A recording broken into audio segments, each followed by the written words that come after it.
Receiving a diagnosis of childhood cancer is a real shock for families, turning their lives into a chaos full of data and anxiety that is difficult to manage. When your child is diagnosed with cancer, a lot of emotions accumulate. Among them fear, uncertainty, anger, incomprehension.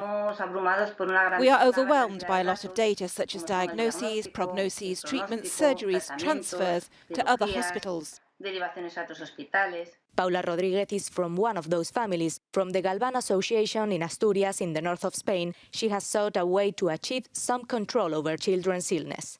Control that can be achieved with proper monitoring, and that is where her new mobile application, Living with Childhood Cancer, comes into play, accompanying and informing families throughout the process.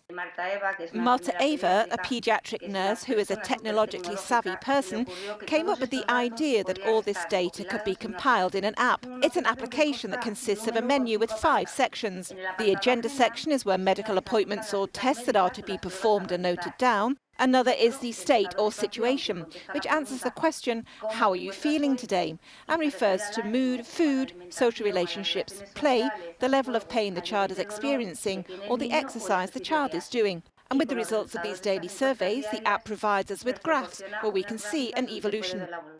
In addition to treatment support, this first application in Spanish provides emotional support to families throughout the process and helps create a community.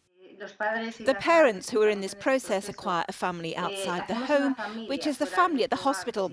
So in addition to the hardest part, which can be the hospital, the app also has an agenda for the leisure part, which is also fundamental for a child with cancer.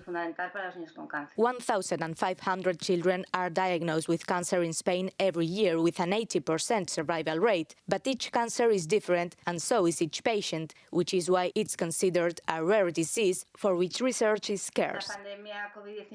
The COVID-19 pandemic has added a new variable to the care of children and adolescents with cancer, especially in the hardest months, with health service activity restricted or very limited.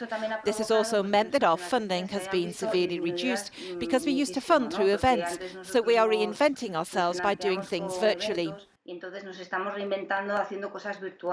On Childhood Cancer Day, Paula reminds us of the importance of an early diagnosis for better survival chances. The reception for her initiative has been very positive in Asturias. Now she hopes it will reach families across the world and that everyone will be able to use it for free. Lucía Riera, Euronews.